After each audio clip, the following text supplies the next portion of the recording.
Bien, muy buenas noches. Muchísimas gracias a todas, todos y todes por acompañarnos en este espacio.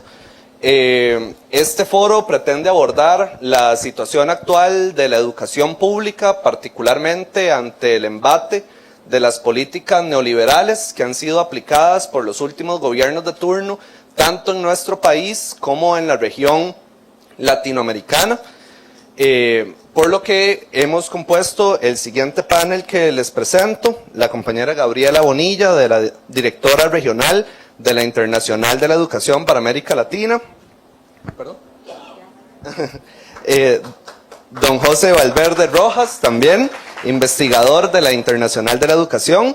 Fiorella Salas Pérez, integrante del Consejo Nacional de Representantes del Sindicato de Trabajadoras y Trabajadores de la Educación Costarricense, y la diputada Rocío Alfaro Molina por el partido Frente Amplio. Cada una de las personas expositoras trae información relacionada con la crisis que se está viviendo en el sistema educativo desde las diferentes perspectivas que lo integran y que tienen que ver con su correcto funcionamiento. Y bueno, en este momento le cedo la palabra a la compañera Gabriela Bonilla para iniciar con su exposición. Adelante. Muchas gracias.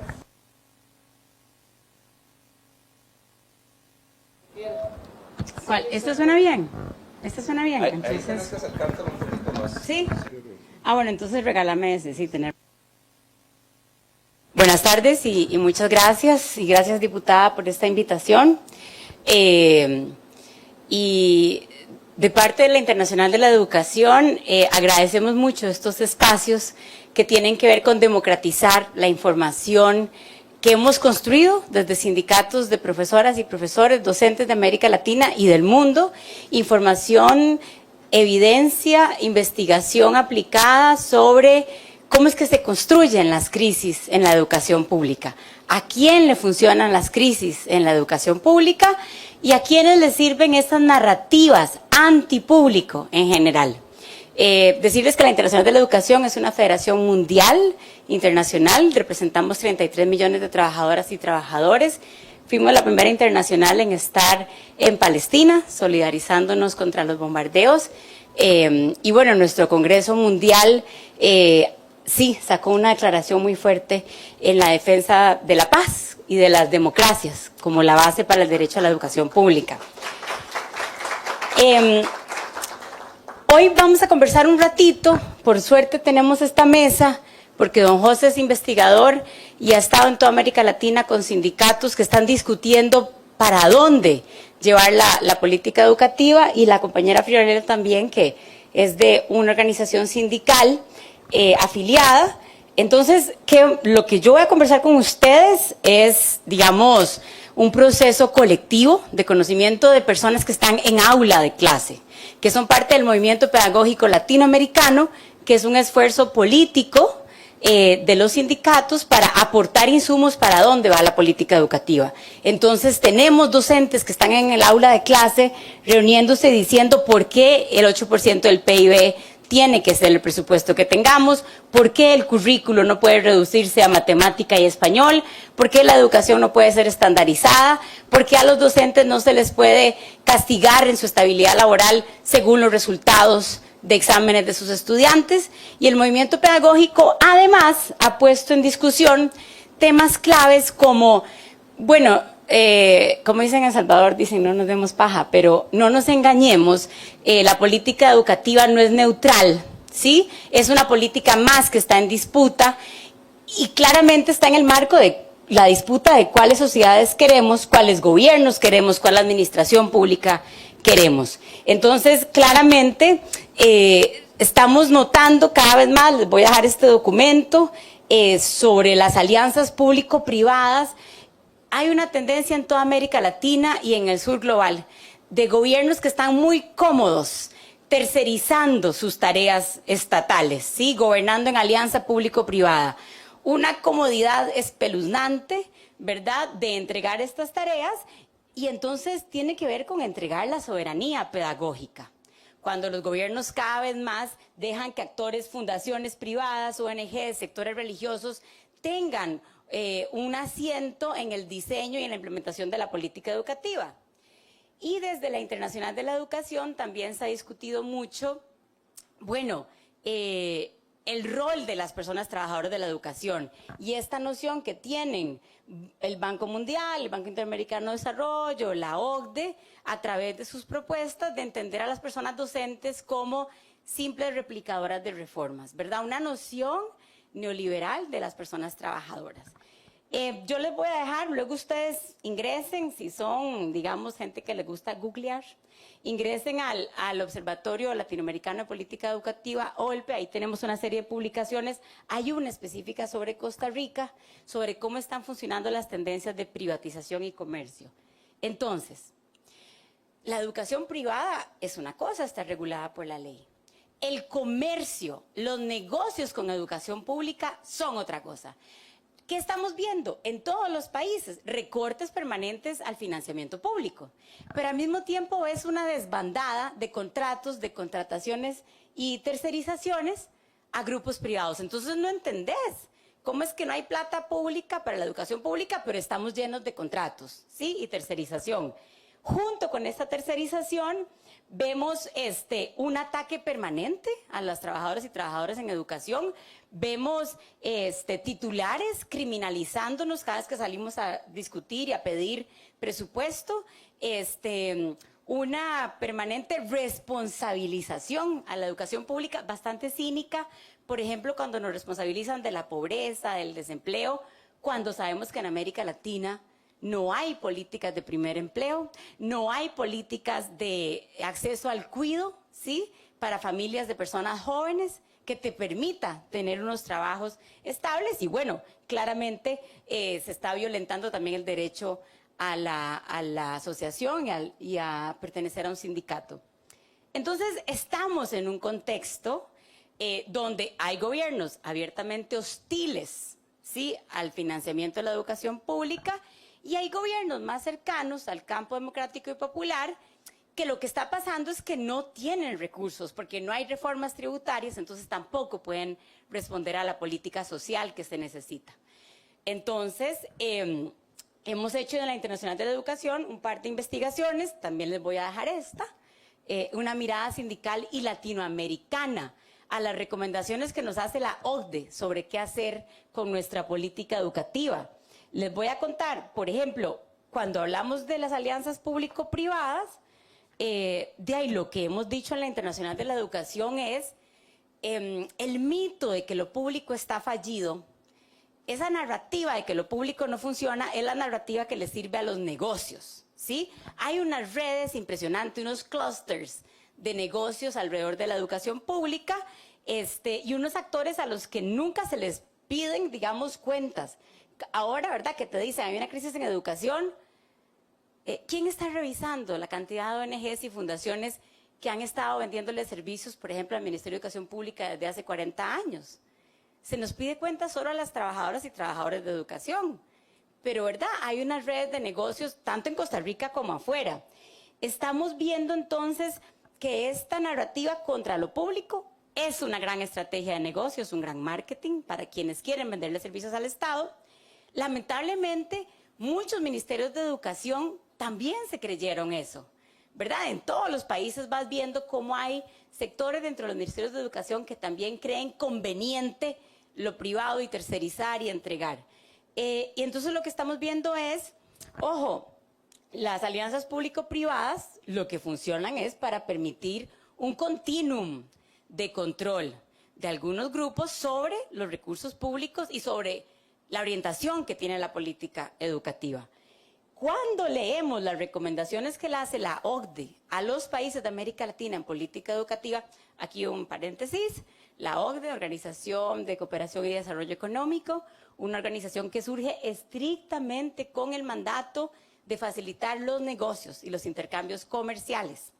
Nuestros países se afilian a la OCDE voluntariamente y pagamos mucho dinero por ser afiliados, por ser miembros, y luego en cuanto pedís afiliación, membresía, la OCDE te manda unas recetas, ¿verdad? Una serie de políticas y reformas que vos tenés que ir implementando antes de poder ingresar.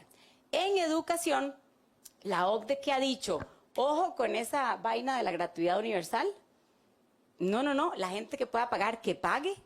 Ha dicho, basta de que el Estado sea el único que tiene que responder por la educación pública, vayan a buscar al sector privado que también garantice el acceso. Ha dicho, hay que hacer evaluaciones estandarizadas y específicamente en países como Uruguay hay publicaciones de la OCDE que recomendaron revisar la participación de docentes en los niveles de toma de decisión. A Costa Rica hay documentos de la OCDE que le han recomendado repensar la cantidad de años de secundaria para disminuirlos. Le ha recomendado a Costa Rica hacer un instituto de evaluación independiente del Ministerio de Educación y bueno, además ampliar la presencia del sector privado en primera infancia. Voy a brincarme a un tema que tiene que ver con por qué esta pelea por la plata en educación. Estas columnas, la tercera columna es la de países de renta media, donde entrarían, digamos, Costa Rica y bastantes países de América Latina. Todo el color morado representa los fondos que tienen los estados para invertir en educación. Si vos sos de una fundación, de un grupo privado, de una empresa privada transnacional que puede vender servicios de evaluación, de alfabetización digital a docentes, esta columna te habla de un nicho de mercado importante, ¿sí? Entonces, estamos viendo una fuerte influencia de las alianzas público-privadas que se mezclan con un momento donde los gobiernos, ya dijimos que están muy cómodos tercerizando, pero además muchos gobiernos de América Latina están prefiriendo no tener a los sindicatos de interlocutores. Entonces tenés una ONG sentada a una mesa, tenés a la cooperación internacional, tenés una fundación privada que te está vendiendo servicios.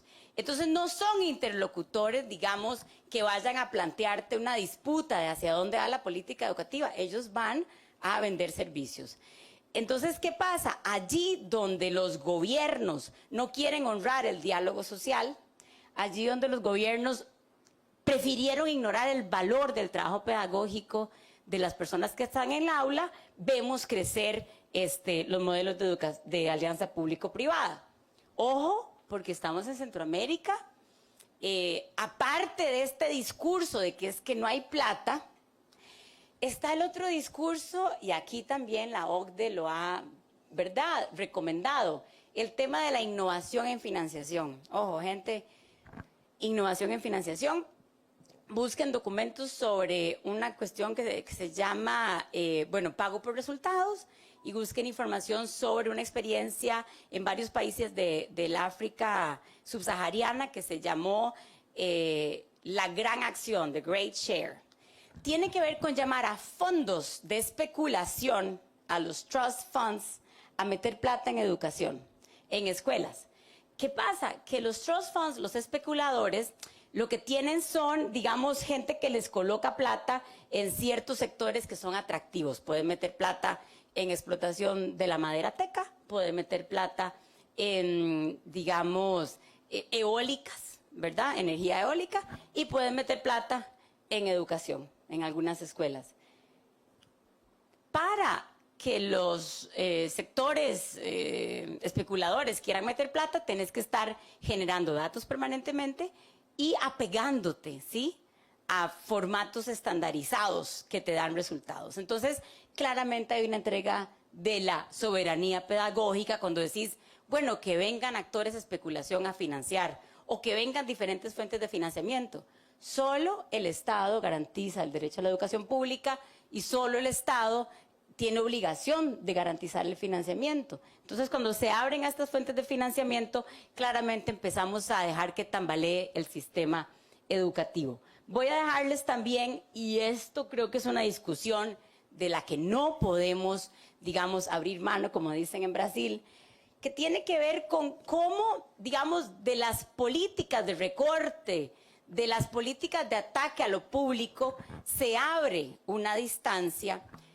Y en esa distancia de ese ataque permanente, ahí es donde entran los negocios, ahí es donde parece que cualquier actor puede opinar en política educativa, y ahí es donde entran sectores, por ejemplo, los grupos de la fe, ¿sí?, que por muchos años en América Latina han habido, digamos, sectores de iglesias que administran escuelas y colegios, pero ahora estamos viendo, hace varios años para acá, una, digamos, avanzada en opinar, en opinar sobre el currículo educativo. El año antepasado, 2023, había terminado la pandemia, en República Dominicana se aprueba un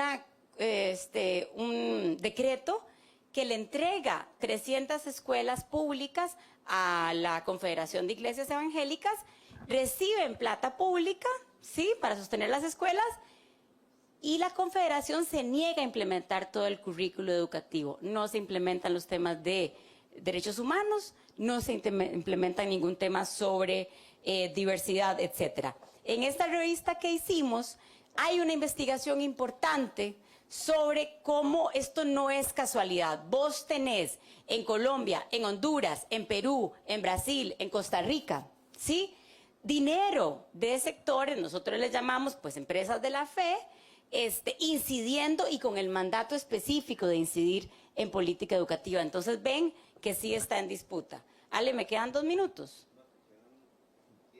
Ah, no, pero Ale, ¿qué es esta fiesta? O sea, de haber sabido. No, una cosa que sepamos. Esto, de ahí don José ya me ha escuchado y Fiorella también. Pero el sector privado y toda la gente que ataca lo público le encanta llenarse la boca diciendo que ellos son los innovadores. Vean, gente, vean, es que los que sean nerdos, por favor, síganme. Primero, 1986, el primer documento del Banco Mundial diciendo: vamos porque en América Latina hay un gran mercado para la educación. Vamos porque hay mucho nicho de negocio. 1986, un documento que decía líneas de acción sobre el financiamiento de educación en América Latina. 1990, el informe de pobreza del Banco Mundial. Ya en 1990 decían 4 cosas que siguen diciendo ahora, porque ustedes van a saber. 1990 decían: los profes son muy caros. Es culpa de ellos que no haya presupuesto educativo. Que estamos en 2025, 35 años diciendo lo mismo. Bueno, decía 1990 el Banco Mundial, este reporte, la gente que es pobre, que estudia lengua y matemática, ya con eso van a conseguir trabajo. Decían: mucha plata para las universidades, les están dando mucha plata, mejor dense la primaria y secundaria, y nos ponían a pelear en una pelea falsa entre niveles de educación, nada más antipedagógico. Y bueno, vemos diferentes informes que repiten lo mismo. Algo bastante grave, por ejemplo, acusarnos de verdad a los sectores docentes de que cuando nos movilizamos lo hacemos solo por nuestros intereses, ¿verdad? Que no tenemos una visión de modelo de país. Y este documento, que es el que yo espero que vayan a buscar porque es una gozada, ya desde entonces también nos decía: no, es que el currículo no está alineado con el empleo. Nosotras en la Internacional de la Educación hemos enlistado de 1994 hasta el 2023 al menos 18 reformas curriculares que decían que nos iban a alinear con las necesidades del mercado. Y en ese tiempo no ha mejorado los índices de empleabilidad juvenil, solo si ha habido políticas específicas de primer empleo. Entonces ven que hay unos cinismos estructurales de responsabilizarnos. Vayan y luego buscan este otro informe del Banco Mundial, Aprender, que también es muy complejo, hablando de esa brecha que se habla entre trabajadores y la sociedad, porque este documento repetía que las personas docentes cuando se movilizan lo hacen por sus propios intereses. Es decir, claramente son unas narrativas que colocan en disputa la validez de las posturas de los movimientos de docentes. Voy a moverme hacia acá para contarles lo que les decía, lo que estamos viendo de cómo este ataque permanente, este descrédito del valor del trabajo docente y de la política pública, al abrir esa distancia y dejar que entren un montón de actores de negocios a opinar y sectores de la fe, termina siendo muy conveniente porque coinciden en cosas. Digamos, esta idea de atacar el currículo, atacar el centro educativo, atacar los docentes, debilita y hace una distancia entre el centro educativo, las comunidades y las familias. Y aquí la gran tarea es, ¿cómo hacemos para recordar que éramos sujetas de derechos de esa escuela pública, de esa universidad pública, que somos sujetas del derecho a ese 8%? Cuando tenemos tanto tiempo escuchando estos ataques y se han sentado a la mesa actores, digamos, que no son del mundo pedagógico. Y cuando ingresa también a la mesa perspectivas de una única fe, vamos generando también prácticas que pueden generar exclusión, ¿no? Entonces vamos a dejar, esto se los dejo aquí solo como anécdota. Acordémonos que 2016, 2018, 2019, 2023 hubo marchas de padres y madres cerrando escuelas contra los contenidos curriculares en Colombia, en Costa Rica, en República Dominicana y en Honduras.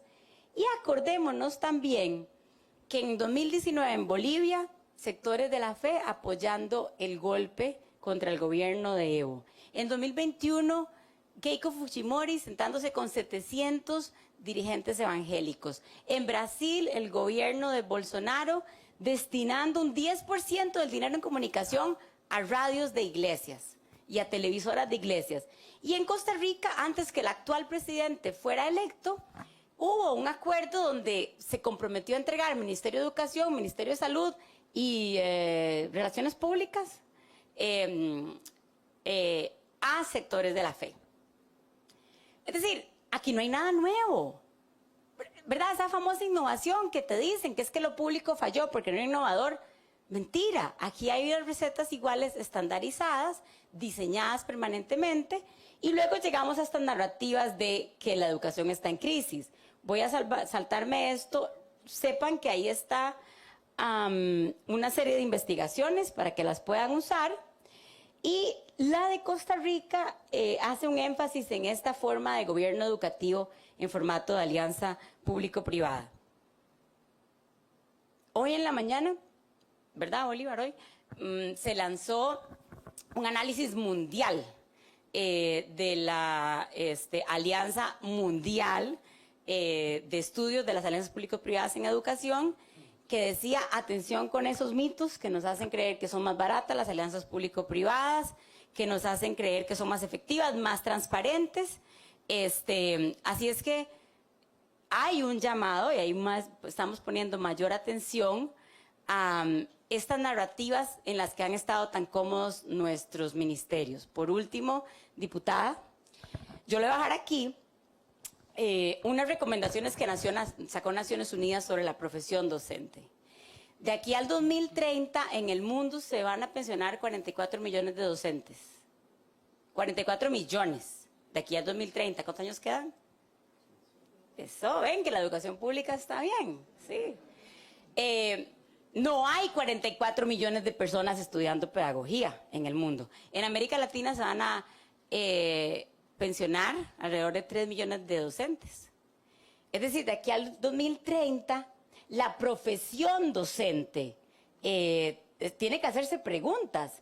Y son los gobiernos, los estados. No podemos creer que nos van a sustituir con tablets, porque quienes han estado en aulas saben que la tarea pedagógica va más allá de un currículo, va más allá de un guión, especialmente después de la pandemia y especialmente con las tecnologías que tenemos en aula. La tarea docente es profundamente, es insustituible, ¿verdad? Es un quehacer insustituible. Pero le dejo aquí, diputada, porque los entes de Naciones Unidas en Costa Rica son también corresponsables de observar estas 59 recomendaciones. Hay muchas que se refieren al presupuesto, a las condiciones de trabajo, al derecho a negociación colectiva, al derecho a huelga, ¿sí? Y bueno, Naciones Unidas sigue siendo uno de los ámbitos multisectoriales que tenemos. Por último, en la Internacional de la Educación, estamos en la campaña por la pública, que es una defensa mundial del presupuesto educativo. Es una disputa cara a cara con los modelos que se quieren enriquecer, y claramente sabemos que ya no podemos evadir dos discusiones: reforma tributaria, justicia tributaria y condonaciones de deuda. Basta de tener a nuestros gobiernos de América Latina vaciados de fondos, comprometidos con pagar intereses de deudas mes a mes y abandonando la política social, que es lo que requerimos en este momento. Estamos además en un una época civilizatoria decisiva, y sabemos que la escuela pública, la universidad pública como espacio de encuentro es de donde van a salir las soluciones para esta época que estamos viviendo. Así es que vamos a seguirla defendiendo y teniendo estos espacios como los de hoy. Muchas gracias.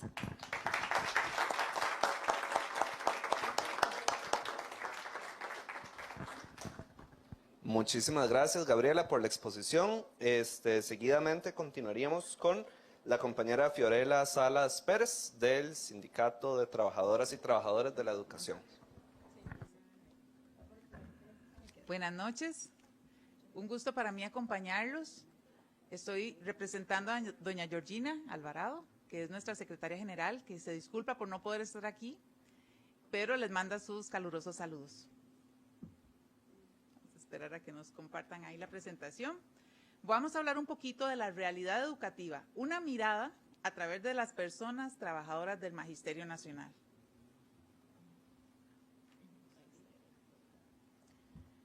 Vamos a ver, vamos a empezar por esto.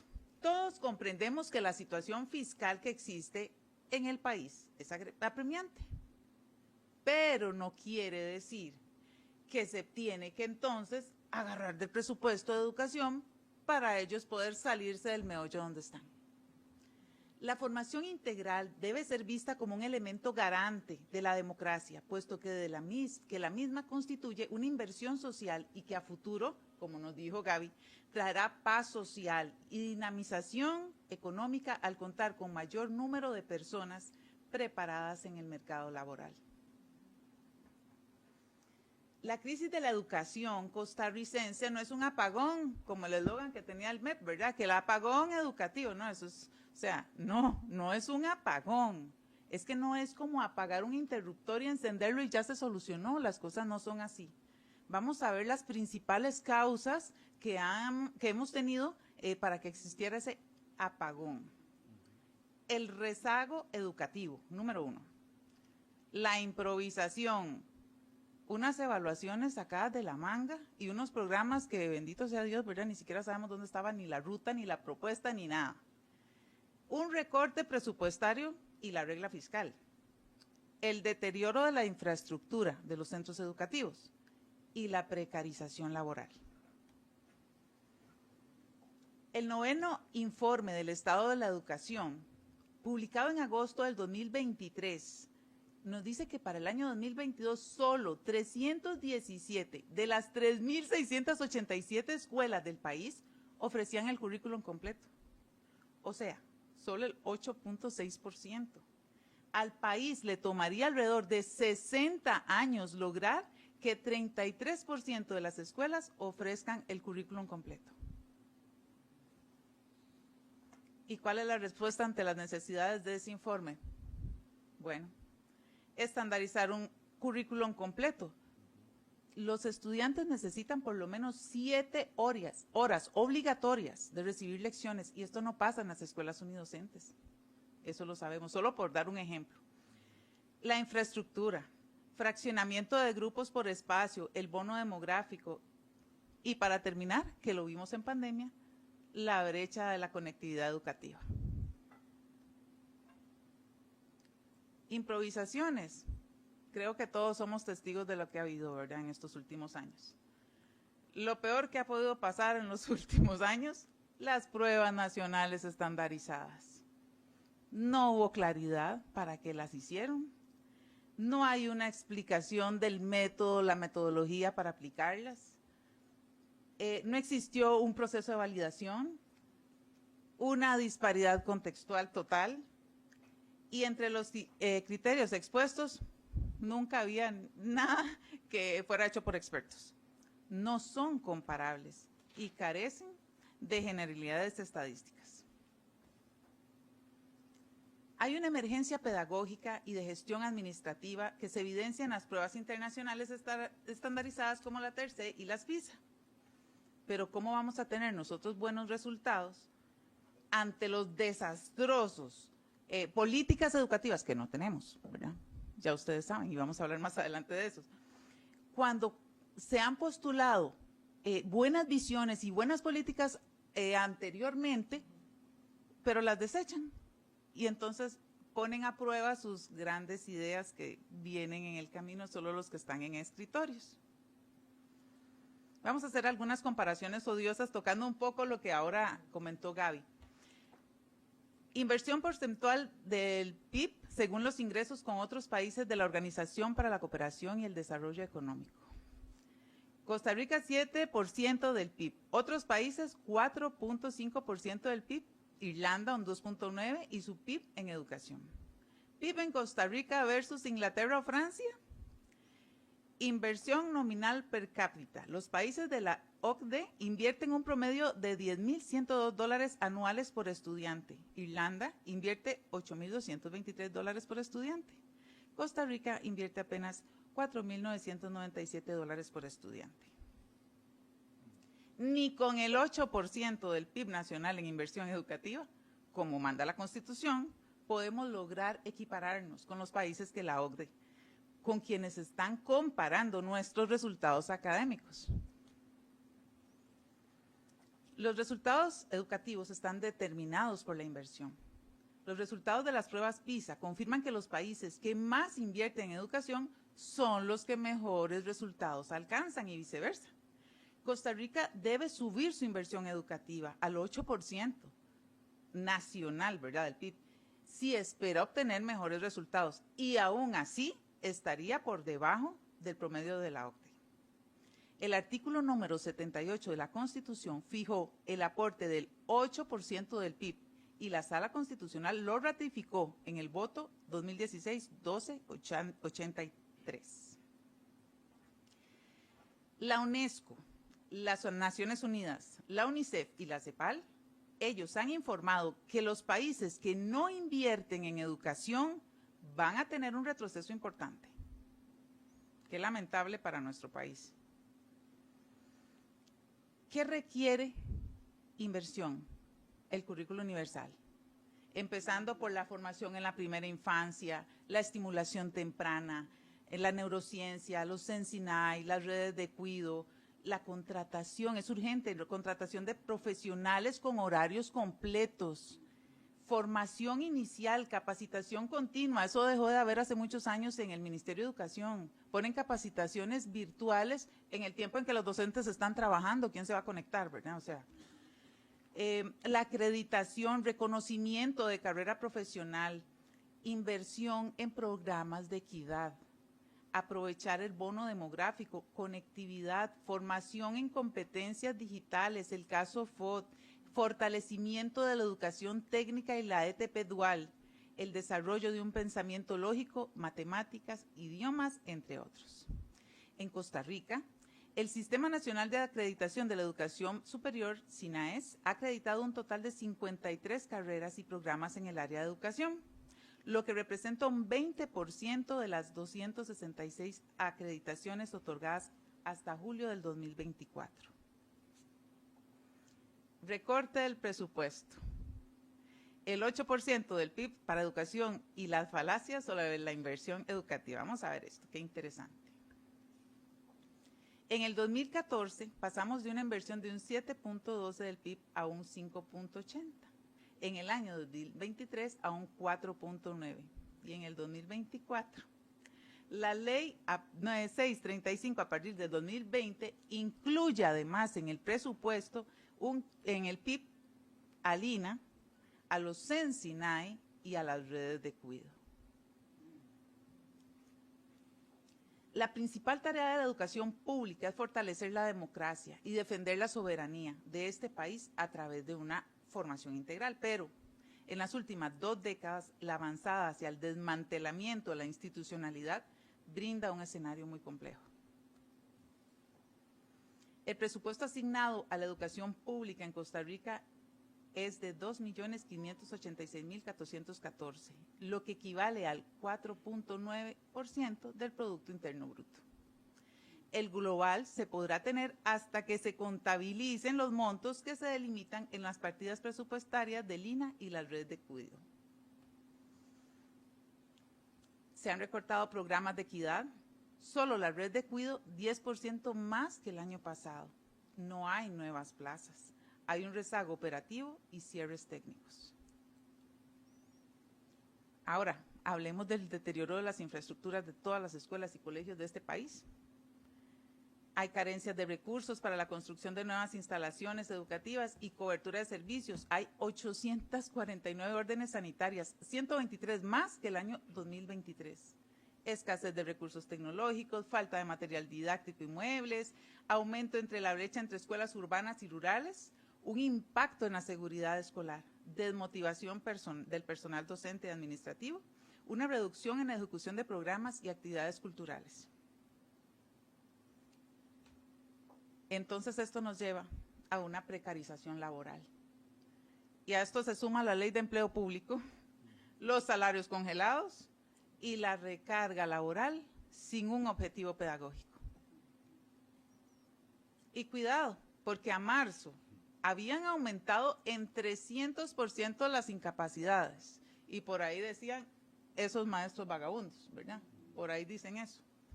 Hasta el 14 de octubre del 2024, el MEP de Costa Rica registró un total de 108.825 incapacidades entre funcionarios. De estas, 100.150 son acasos por enfermedad. Yo creo que nadie se enferma por gusto, ¿verdad? A nadie le gusta estar enfermo.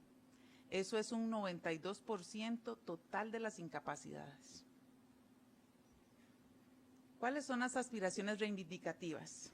Bueno, nosotros soñamos con pago de salarios, competitivos y dignos a nuestros maestros y profesores, contratos dignos para las cocineras, una disminución en la carga laboral, que eso no ha pasado desde la hablada, ¿verdad? Siempre dicen, no, vamos a disminuir, vamos a hacer cambios, y todo sigue igual. Y un reforzamiento en la formación inicial y continua. La ruta a la educación. Esto le tuvimos que meter sazón hoy, porque hoy hubo una noticia, renunció la señora ministra. Nunca entregó la política educativa que le exigió la Contraloría General de la República. Se va dejando las escuelas colapsadas por órdenes sanitarias, sin resolver y a unos días de abrir el nuevo curso lectivo. Se va con un título de censura que le dieron los diputados el año pasado. Y dejó el perro amarrado por deudas no canceladas a los trabajadores del MEP. Esto señalado por la defensora de los habitantes, aquí nadie está inventando nada. Y dejando al MEP con los recortes presupuestarios más trágicos, afectando becas, transportes y servicios de comedores escolares. Esta es una desfachatez. Un avance hacia la privatización, sí. Quieren crear megacentros educativos, alianzas públicos y privadas, escuelas, modelos. A nivel estratégico, esto implica un enfoque de cambio en la financiación y la gobernanza de la educación, según la OCDE. ¿Qué nos queda entonces? Y aquí qué importante que hay gente joven. Declarar en emergencia nacional la educación. Hoy más que nunca debemos luchar colectivamente, desde todos los sectores, en defensa de la educación pública de calidad, explorando todos los caminos de análisis, discusión, reflexión, negociación sobre temas que giran en torno a ella. Los sindicatos son una oposición necesaria y permanente para decir lo que la burocracia no quiere ver y no quiere escuchar. Dejar de lado a los sindicatos en la aplicación de las políticas y no reconocer su liderazgo colectivo es perder la oportunidad de evaluar oportunamente y corregir, porque nosotros somos los que sabemos qué es lo que está pasando dentro de las aulas. El SEC siempre va a estar en defensa de la educación pública y de su magisterio. Muchas gracias.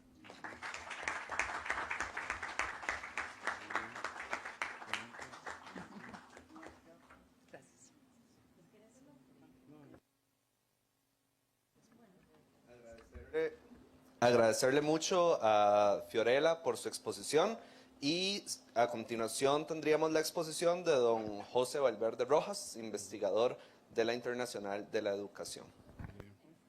Bueno, buenas noches, muchísimas gracias por invitarme a participar en este foro tan importante y además en un día tan importante por lo que se acaba de anunciar. Entonces, yo creo que ya tenemos algo para celebrar una vez que salgamos de esta actividad. Bien, Bueno, ahí nos pusimos de acuerdo antes de iniciar el foro y creo que el orden resulta como muy adecuado para no repetir. Entonces, yo me voy a saltar, digámoslo así, las primeras filminas que tenía preparadas para no repetir lo que ya se expuso.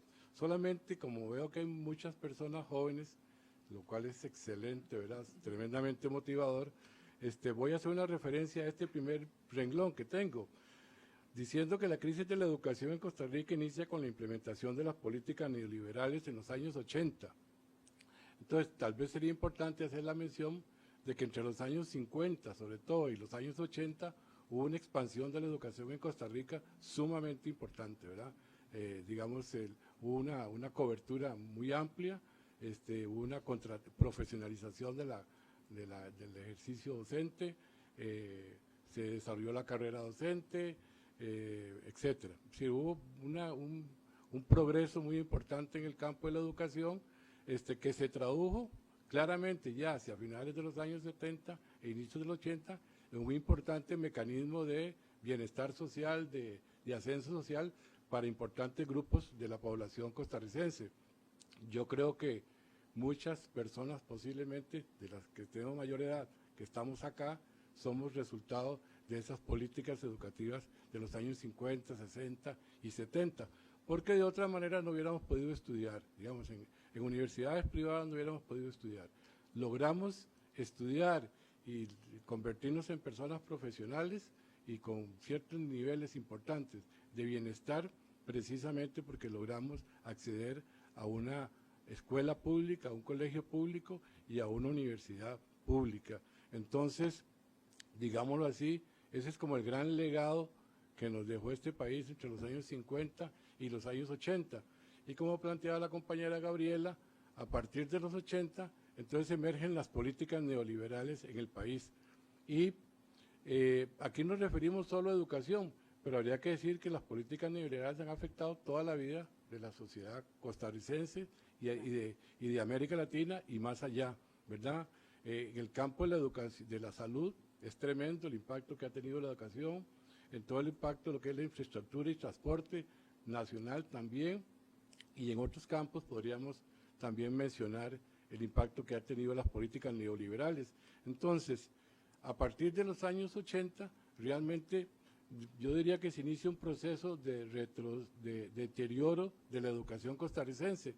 Nada más que a veces ponemos énfasis en el aspecto económico, que es muy importante y determinante de muchos de los problemas que ya mencionó la compañera Fiorella, pero también ha impactado en muchos otros campos a la educación, como que también aquí fueron expuestos. Entonces yo me salto, después de esa breve reflexión o introducción, las siguientes filminas, y vamos hasta la filmina, para no repetir, hasta la número 6. ¿Sí? Ahí está. Hasta la número 6, en donde yo básicamente voy a aportar, porque creo que ya se ha cubierto bastante el tema, dos ideas. Una sobre la cual pienso que se ha hablado un poquito menos, que es el tema pedagógico. Yo creo que si salimos de esta sesión, por lo menos con mi presentación, con la inquietud de dos cosas, que lo pedagógico es crucial en el campo de la educación. Y segundo, lo que yo agregaría es que lo tenemos olvidado, digámoslo así, o por lo menos no está tan suficientemente posicionado como debería estar, porque, digámoslo así, lo pedagógico es como el corazón de la educación, ¿verdad? Ahí está sintetizado, digamos, cuál es el concepto de educación que tenemos, cuál es el papel que creemos que la educación debe jugar en una sociedad y a nivel de la formación del ser humano, cuáles son las, digámoslo así, las metodologías para usar un lenguaje, digamos, más sencillo, metodologías y técnicas que deberían caracterizar ese ejercicio o esa práctica docente, y cuáles son los resultados que estamos obteniendo con ese proceso educativo. Incorpora más elementos, pero digamos como para dar una idea de qué estamos hablando cuando hablamos de lo pedagógico. Y habría que decir que el neoliberalismo no viene solo, ¿verdad? Viene acompañado de muchos males, y uno de los males justamente que está más oculto, donde ha habido un gran ocultamiento, es que la propuesta pedagógica o el modelo pedagógico se transformó también, y se transformó en un modelo pedagógico neoliberal. Es decir, que no solo cambian las políticas educativas, no solo se reducen los presupuestos, sino que la propuesta pedagógica también sufre transformaciones. Y uno diría, y ahí está el corazón de todo, digamos así, ahí está la esencia de esto. ¿Qué pasa con lo pedagógico? Y no podemos extendernos mucho, pero digamos la idea central. El modelo pedagógico que se desarrolla está centrado en el desarrollo de competencias. Y esa palabra, hay varios libros sobre ese tema que son muy interesantes, sobre el tema de la palabra competencia. Como dicen los autores, lo digerimos muchas veces, ¿verdad? Y es, primero, una palabra que ya existía. Y segundo, si buscamos en los textos, hay 20 definiciones, ¿verdad? Y al final de cuentas se trata de enfocar la formación del estudiantado hacia el desarrollo de las necesidades de las empresas o de la producción, ¿verdad? Es decir, es, digamos así, que nuestros estudiantes, nuestras personas estudiantes, estén mejor preparadas para la inserción en el mundo del trabajo. Y como vamos a ver más adelante una filmina que voy a presentar, pues si bien es cierto, este es un componente muy importante, no es el único ni necesariamente, digamos, el más importante. Habría que ponerlo en un contexto. Lo otro que este modelo pedagógico, digamos, llamémoslo mejor para ser más claros, neoliberal, que lo otro que fomenta son valores que yo creo que todos los que estamos y todas las que estamos acá los conocemos, como el individualismo, ¿verdad? Fomenta el individualismo, la competencia, ¿verdad? Incluso a veces yo diría que hasta las mismas personas docentes hemos interiorizado eso, ¿verdad? Y a veces hasta ponemos en el aula a estudiantes a competir, ¿verdad? Cuando hay otras estrategias de enseñanza como la colaboración, el diálogo, el debate, la reflexión, pero a veces mejor es, como quien dice, para ponerlo en sencillo, quién termina primero. Y lo importante no es quién termina primero, sino que todos participemos, que todas las personas participamos, que todas aportemos y que todas aprendamos algo de eso, y que sobre todo aprendamos de ese diálogo, de esa interacción entre pares y con la persona docente. Pero esa visión, ese enfoque de la educación y del aprendizaje no es lo que se fomenta, sino que a veces el trabajo grupos para el mejor trabajo que se puede hacer, o el trabajo a nivel individual, o la persona que tiene dificultades de aprendizaje, ¿verdad? Que todas las tenemos, ¿verdad? Por si acaso no lo sabemos, en otro aspecto o campo, ¿verdad? Esas que vean cómo resuelven eso, pero no hay estrategias para un aprendizaje, digamos, colaborativo. Entonces, sobre esto se puede hablar mucho, se puede hablar horas, pero yo solamente dejo esa inquietud planteada. Después, el otro tema que está en este modelo pedagógico, que es una educación enfocada en obtener resultados, los mejores resultados posibles en las pruebas estandarizadas, ¿verdad? Entonces de lo que se puede ufanar más un centro educativo es de que todos estos estudiantes que pasaron las pruebas, que hicieron las pruebas estandarizadas, las ganaron. Ese es el mejor centro educativo, ¿verdad? ¿Verdad? Es el índice de calidad o las medidas de calidad de los resultados de la educación son las evaluaciones estandarizadas, las pruebas estandarizadas. Y habría que decir que esas pruebas, primero, para empezar se refiere a 2, 3 materias o áreas de conocimiento. Y además yo sería de los que pensaría que las principales áreas del conocimiento, ¿verdad?, no están evaluadas, no están consideradas, no se consideran importantes. ¿Por qué? Porque desde el punto de vista de la globalización, de las tecnologías de la información y del sector privado, no son áreas claves, no son áreas estratégicas.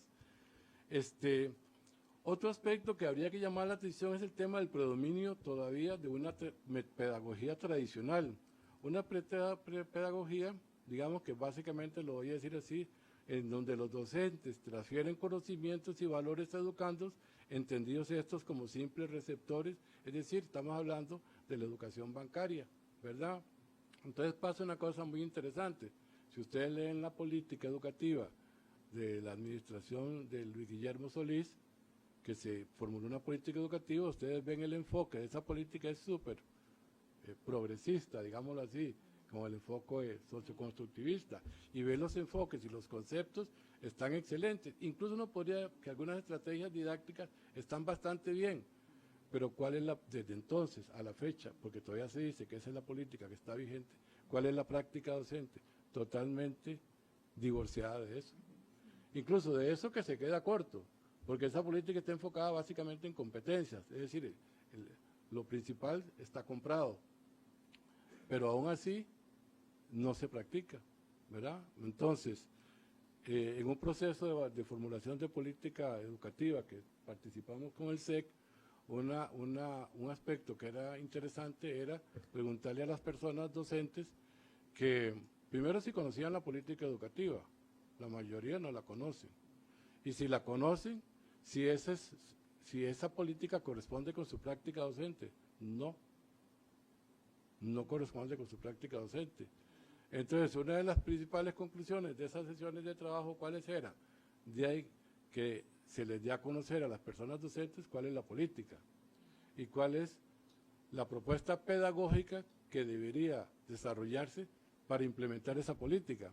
Con lo cual queda claro que esa política es discurso, básicamente, ¿verdad? Es decir, que no tiene una consecuencia práctica porque las personas docentes, es lo fundamental, no es su totalidad y no todas, siguen practicando una pedagogía tradicional, es decir, la que Paulo Freire llama como educación bancaria, ¿verdad? La memorística, la de la que hay que aprenderse, ¿verdad? Y si yo me lo aprendo, estudiando el día antes y todavía me acuerdo, salgo bien, pero si estudio con mucho tiempo y voy más allá, no paso, porque eso no es memorístico.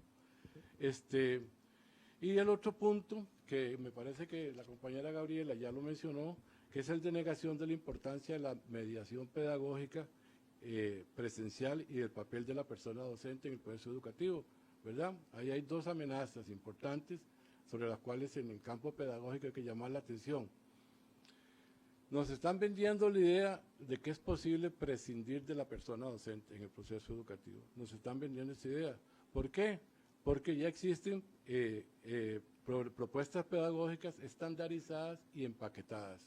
Es decir, yo con una tablet puedo en mi casa acceder a un programa de estudios, a unidades didácticas, estudiar, me mandan los ejercicios, las evaluaciones, puedo responder y recibir la nota. Y para eso no se necesita un docente, dicen algunos, se necesitan básicamente facilitadores o facilitadoras, ¿verdad? Entonces la figura docente está cuestionada. Digamos que lo que fue con el COVID, pues obviamente estamos todas y todos de acuerdo que fue una tragedia, y desde el campo educativo también lo fue. Pero hubo una cosa, un aspecto, digamos, que permitió apreciar que con todos los problemas que incluso en Costa Rica particularmente hubo con el tema de la no presencialidad, de impartir lecciones no presenciales, a pesar de eso quedó claro que la figura de la persona docente era indispensable. Es decir, sin la figura de la persona docente, digamos, buscando resolver cómo dar clases, para decirlo así, ¿verdad? Porque no eran así clases virtuales y en línea, todo ese lenguaje súper sofisticado, no, era como pudiera, con el celular, bajando 5 minutos un programa, porque los 5.000 colores en 10 minutos se baja la tarea, y después imprimiéndola para corresponderla, sacándole fotos y mandándola a la docente a las 11 de la noche. Bueno, esa cosa que resultó prácticamente casi trágica, que con la IE hicimos 2 publicaciones, 2 investigaciones a nivel de América Latina y de Costa Rica, incluso habría que decir una cosa que es un poco penosa.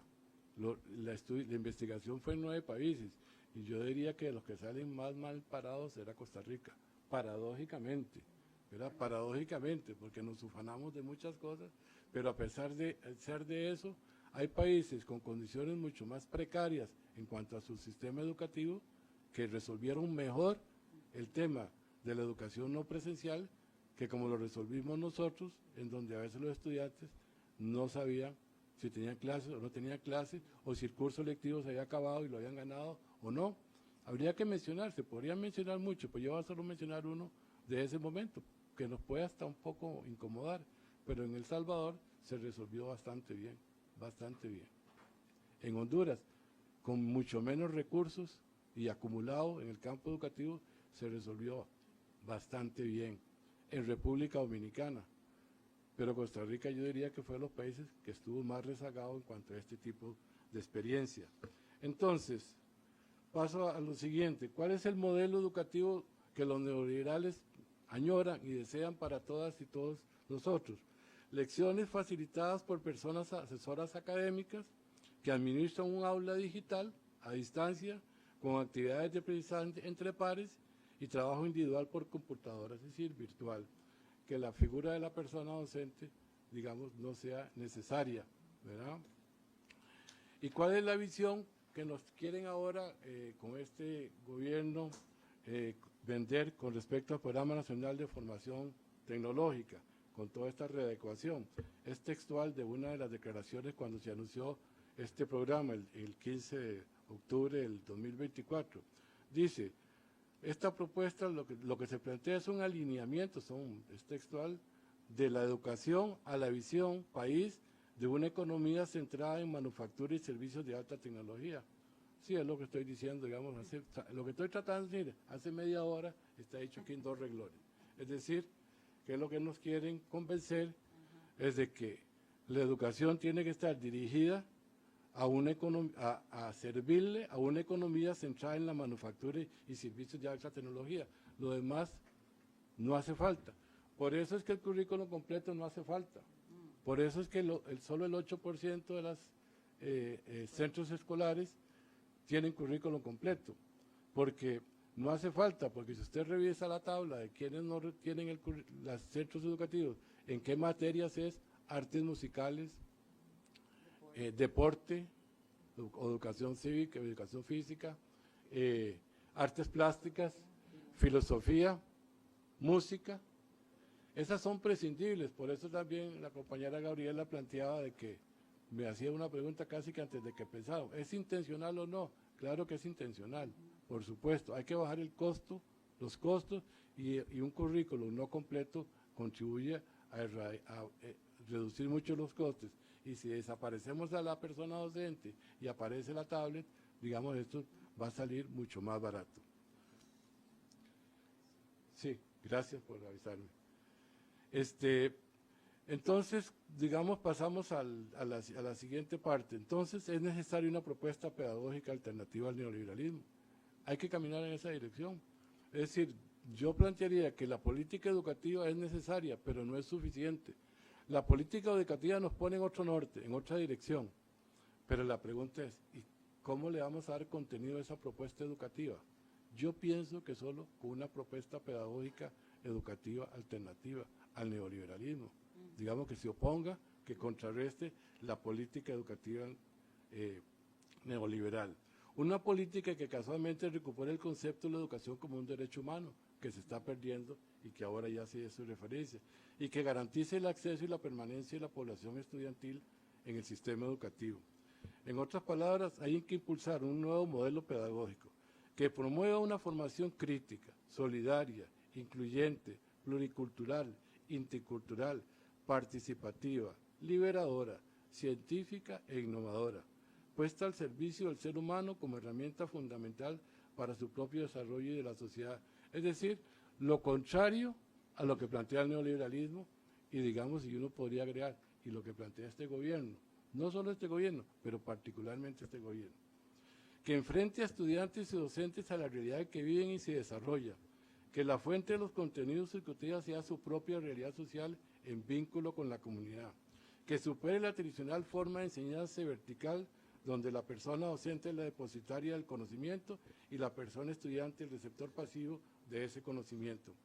Como propone un autor, Giraud, el rol de una educación crítica no es entrenar a los estudiantes solamente para trabajar, que es importante, sino además educarlos para cuestionar críticamente las instituciones, que bastante falta nos hace, ¿verdad? Por cierto, las políticas, igual, y los valores que dan forma a sus vidas, las relaciones con los demás y una infinidad de vínculos con el mundo en general.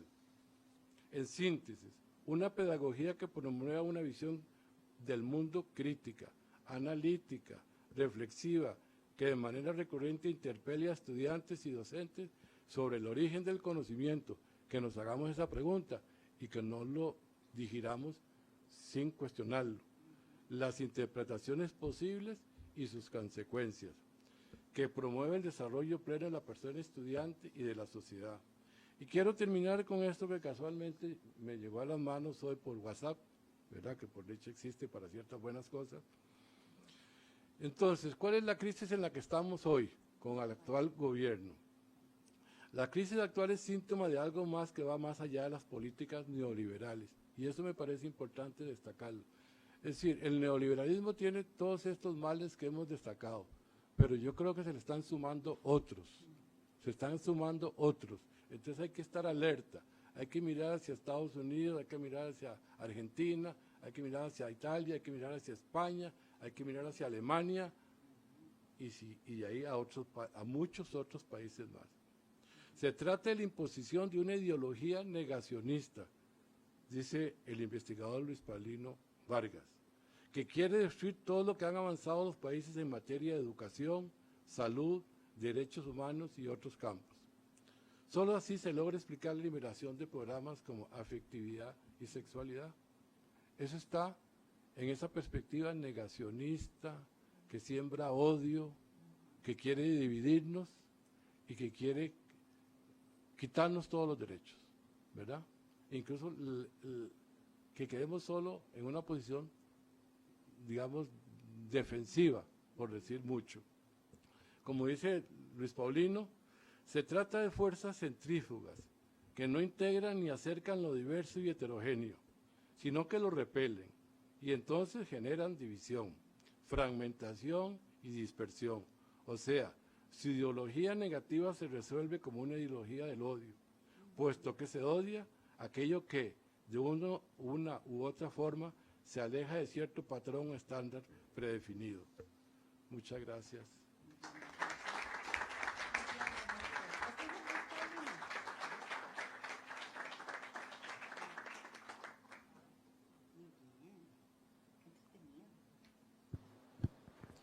Muchísimas gracias a don José por tan importante exposición. Pasaríamos ahora a las palabras de la señora diputada.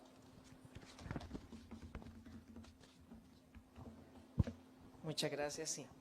Muy buenas noches. Primero que nada, muchas gracias a Gabriela, a don José Manuel, a Fiorella por acompañarnos, y a todos y todas las que hoy se hicieron presente aquí en este búnker legislativo, y también a quienes nos están viendo a través de la transmisión que se hace de la actividad, la transmisión en vivo por el canal 06 del YouTube de la Asamblea Legislativa. Es difícil exponer después de una explicación de este tipo, pero entonces me voy a dar algunas libertades que no había pensado que iba a tener. Obviamente estamos en un espacio que es netamente debate y de conflictividad política, y por eso también aquí se ponen en evidencia precisamente todas esas fuerzas que ustedes explican en cuanto a los efectos que tienen sobre la educación o cómo se expresan en la educación. Aquí se expresan esas fuerzas políticas y esos proyectos de país o esos proyectos de mundo, esos proyectos de humanidad que están detrás de esto que hemos llamado una crisis educativa. Desde una perspectiva humanista es una crisis, pero desde la perspectiva del modelo que se quiere implementar es el resultado deseado. O sea que estamos obteniendo los resultados que este modelo económico quiere, y que podríamos, así como hoy hacemos el análisis de su impacto en la educación, podríamos perfectamente, y creo que ustedes lo van a hacer de forma inmediata, hacer el análisis del impacto en la salud, del impacto en las formas de trabajo, del impacto en el ambiente, y podríamos continuar e iríamos igualmente pensando, efectivamente, hay crisis, y lo que está detrás es efectivamente un modelo, una estrategia de las actuales condiciones del capital que quieren y que desarrollan una visión cultural y, por supuesto, una educación que sea adecuada precisamente para sus objetivos. No solamente se han encargado de todas las formas posibles, y podemos repasar rápidamente el recorte presupuestario, que no es solamente en términos de los recursos en infraestructura, en libros, en planilla, la inversión en tecnología, sino que es la inversión en el comedor, en las becas, en el transporte, es las juntas de educación, es cómo se utiliza ahora, se diluye el presupuesto, que eso es una trampa muy grande que nos hizo el papá del actual presidente, ¿verdad? Me refiero a Carlos Alvarado, cuando introdujo en el presupuesto de educación al INA, cuando antes INA tenía su presupuesto por aparte, y a la red de cuido, ¿verdad? O sea, aquí hay una reducción radical de ese presupuesto, pero además hay una devaluación del proceso educativo y una devaluación del conocimiento en sí mismo. En este espacio legislativo nos ha tocado defender el presupuesto para la educación, y es una defensa que, sin embargo, hay tanto poder interesado en reducir los recursos dedicados a la educación, que aunque ganemos, perdemos. Porque logramos aumentar el presupuesto y el ministro de Hacienda dice, no lo voy a ejecutar. No lo voy a ejecutar. Entonces se gana, ¿no? Podríamos hablar, es algo similar con la Caja Costarricense del Seguro Social. Ganamos una demanda para que paguen a la Caja la deuda. No la ejecutan. Se les gana otro recurso, un contencioso administrativo, y no lo ejecutan, la sentencia. Y mientras todo esto pasa, la vida de la gente pasa. En el caso de la Caja, la gente muere o deteriora su salud. En el caso de la educación, muchos niños, muchas niñas, muchos jóvenes, pasa el momento en el que sus familias tienen la posibilidad de darle educación, y ese momento pasa y no vuelve. Habrán otras ocasiones, habrá sistemas de educación abierta, etcétera, pero no, son otras condiciones, con otras dificultades. Y entonces, aquí nos encontramos precisamente en ese tipo de debates. Hoy le he dado mucho palo a un proyecto en particular que no es tal vez como el más publicitado, pero me parece muy ejemplificante del ambiente que se quiere promover.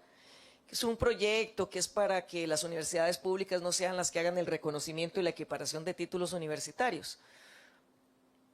Pero, ¿qué es lo que dice el texto? Bueno, lo que dice el texto es que da lo mismo. Si usted se educó en una universidad que cumple un creditaje, unos programas, con un respaldo académico detrás, ¿o no? Que da lo mismo una universidad pública que tiene obligaciones de Estado garantizadas por la Constitución a una universidad privada que lo que tiene su objetivo es vender servicios a la población. O, cosa descabellada, que un Ministerio de Educación Pública tenga que hacerse cargo de una materia que no le compete, como es la educación superior. O sea, el MEP, se pueden imaginar ustedes, resolviendo si un cardiólogo pediatra es o no es pertinente, ¿verdad? Si cumple o no cumple los requisitos, un absurdo. Pero además hay una tendencia precisamente a devaluar el conocimiento en general. Entonces, la mayoría de los proyectos que aquí tenemos que estudiar no tienen estudios técnicos. Y nos acusan de ideológicos al Frente Amplio, pero es pura ideología. Es pura prejuicio, es puro odio hacia las instituciones públicas, efectivamente.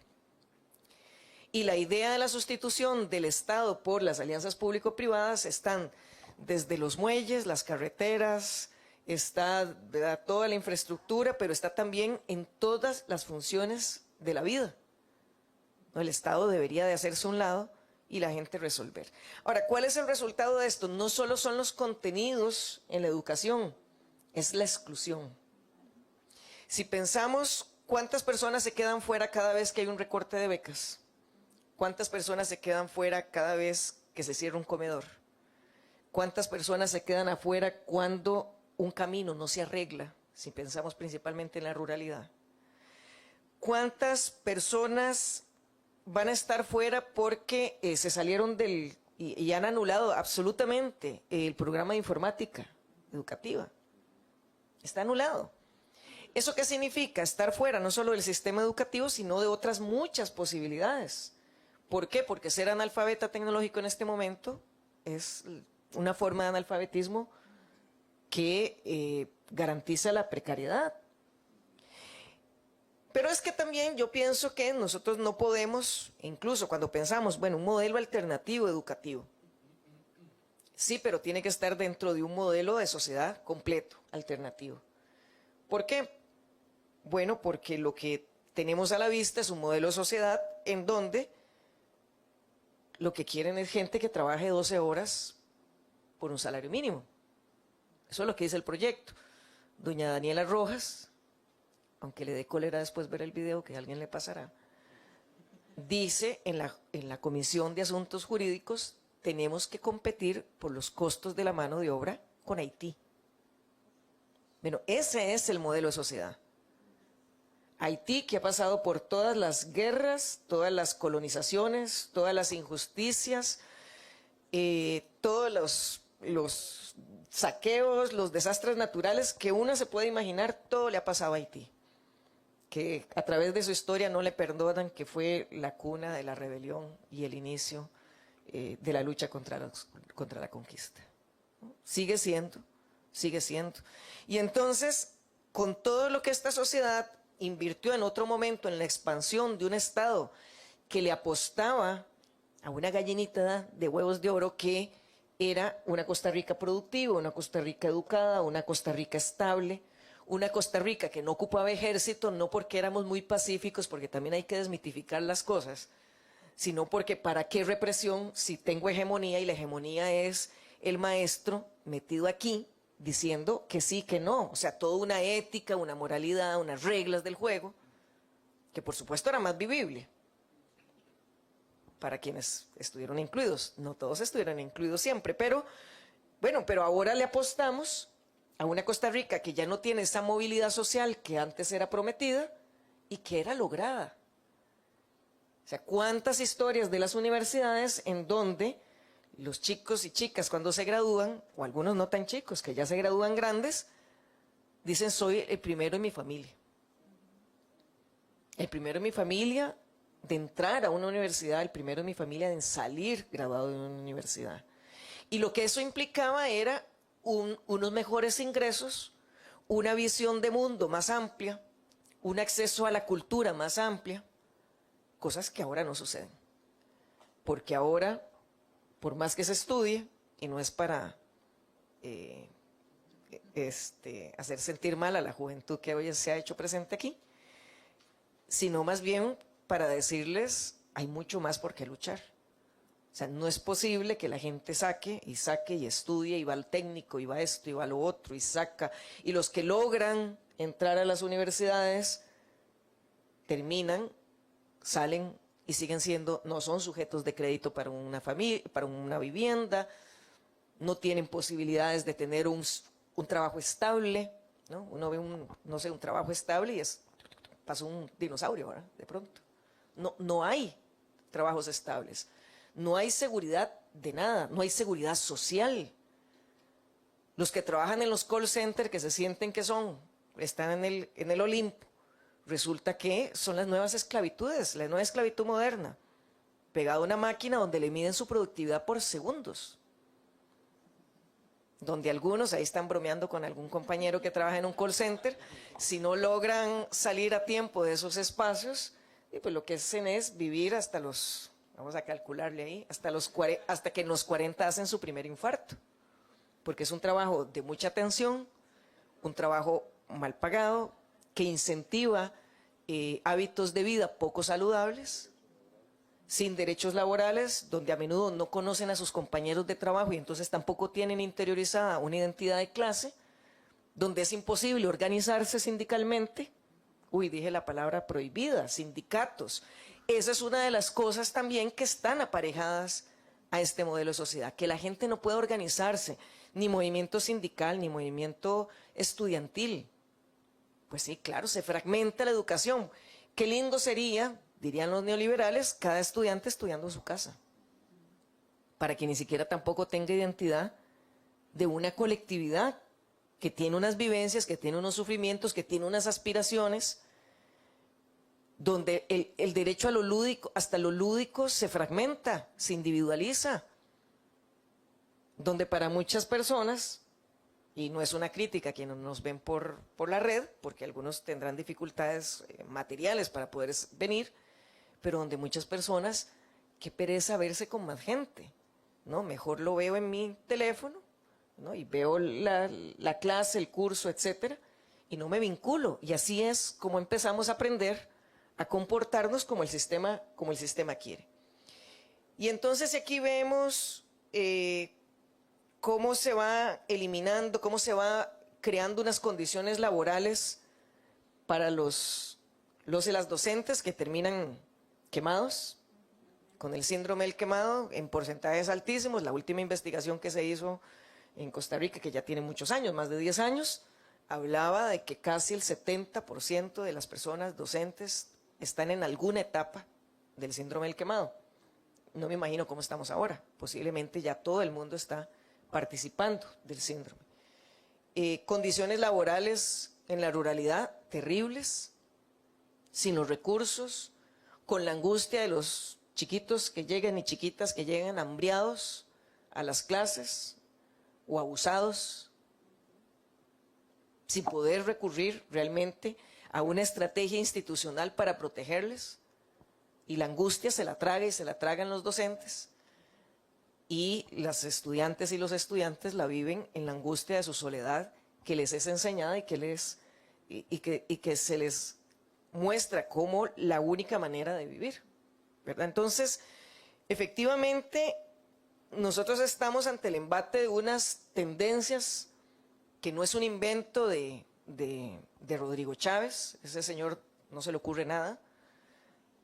Vean ustedes cómo incluso todos sus eslóganes son tomados de otras fuerzas políticas distorsionadas para que sirvan para él, ¿no? De pronto, pues, imita a Trump, esto de ayer, de las guías de educación sexual y contra el protocolo, contra el bullying, contra la población LGBTQ+, es lo que Trump hizo anteayer.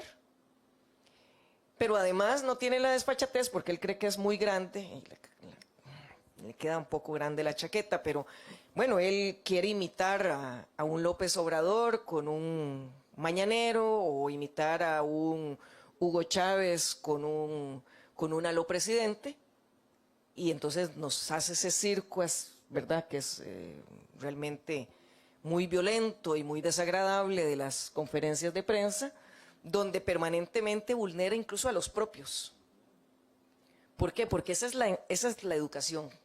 La educación no solo está, digamos, dentro del sistema educativo formal, la educación está en esa socialización que se está promoviendo, una socialización violenta, y que ustedes lo pueden encontrar desde la iglesia hasta el estadio. No voy a hacer más referencias de estadio porque se me ofenden aquí algunos compañeros que son de las barras, y que a veces también no hacen tal vez un análisis de cómo se va colando esa visión del odio. Yo sé que van al estadio con mucho amor, no estoy haciéndole bullying a los compañeros. Y efectivamente tenemos una lógica de asfixiar la inversión pública en general, que se lleva, por supuesto, entre los pies también a la educación, pero no exclusivamente. Y que ofrece como modelo de desarrollo un modelo en donde efectivamente necesita que algunos y algunas, muy pocos, aprendan a trabajar, ¿no? Ese es, que lo explicaba tal vez muy bien don José Manuel, ¿verdad? Esta lógica de las competencias, esta lógica de educar solo para el trabajo, pero que también afina la estrategia de la exclusión para que la inmensa mayoría vaya quedando afuera en el camino. Que es tal vez la forma más brutal de plantearse un modelo que tiene altas capacidades de desarrollo en términos de la capacidad de producción que se tiene ahora por la tecnología, de decir, aquí hay población desechable. Cuando el neoliberalismo iniciaba en América Latina, con sus programas, que aquí fue como muy paulatino, estamos viendo, digamos, su ola fuerte hasta ahora en Costa Rica, pero en el resto de los países fue mucho antes.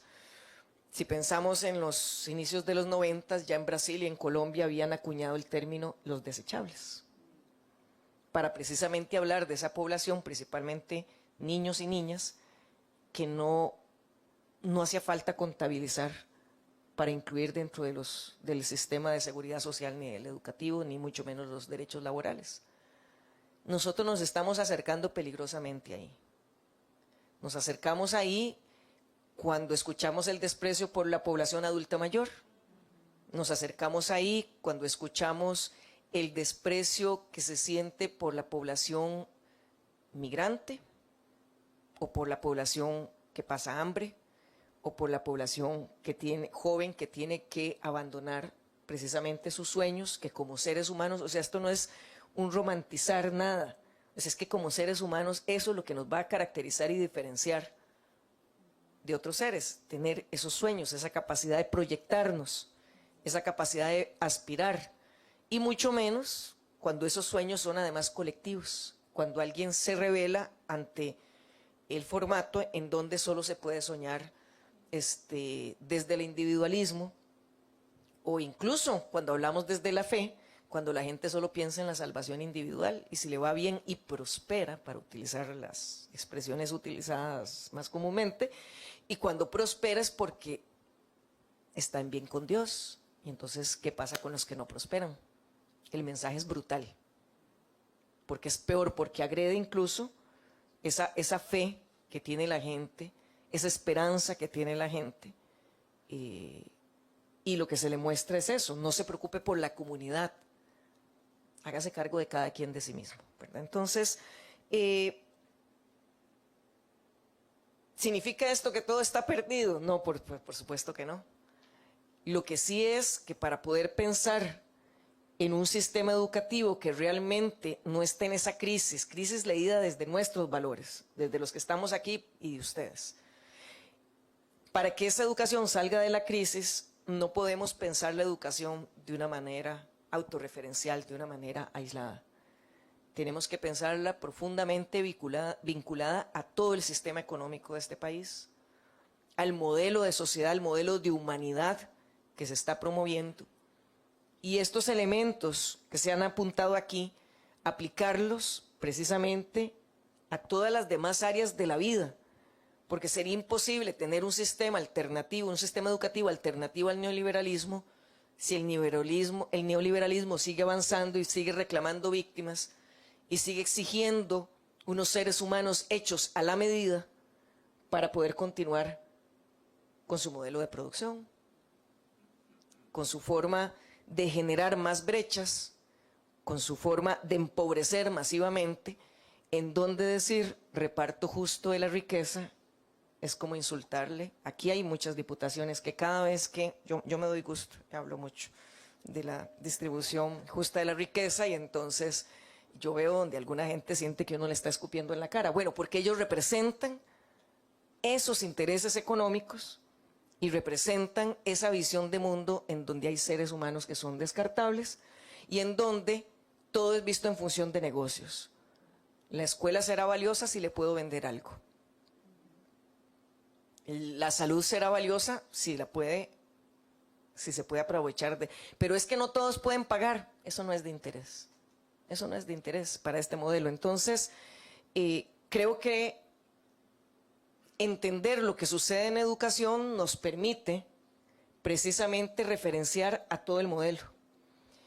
Y nos obliga, porque no solo nos permite cosas, nos obliga a asumir también una lucha política, que es una lucha por la humanidad, ante esto, que le decimos neoliberal, pero el neoliberalismo también se expresa de muchas maneras. Costa Rica estamos en el neoliberalismo, digamos, formalmente podríamos hablar desde los primeros programas de ajuste estructural, pero en este momento estamos ante un modelo que roza el neofascismo en sus formas, en sus conclusiones, en sus búsquedas, y que aquí se plantee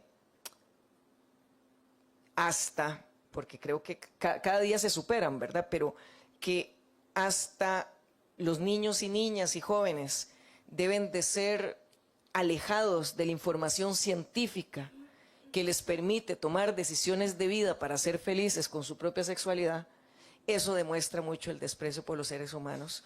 Y desde el amor tenemos que contestar, y desde el amor a la humanidad tenemos que contestar con un proceso, con una sociedad, con un levantarse todos, reconocernos en nuestras diferencias, pero reconocer quienes mantenemos valores de humanidad para transformar esta sociedad.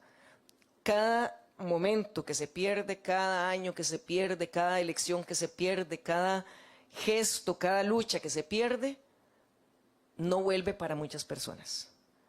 Y entonces quienes tenemos la posibilidad, la tribuna, la organización, la academia, la institución, el barrio, el grupo de amigos, la iglesia, el círculo de lectura, el bar, si quieren, para promover una lucha, una conversación, una forma de entenderse diferente y sumar en la construcción de esa sociedad nueva,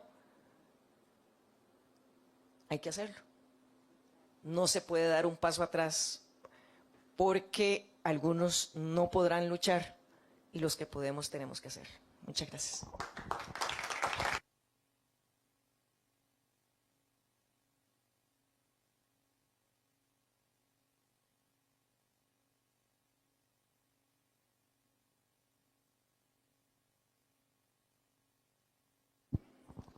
Bien, muchísimas gracias a todas las personas panelistas que nos acompañaron en este espacio tan enriquecedor, a ustedes por acompañarnos y con esto daríamos por concluido este foro. Muchísimas gracias, buenas noches.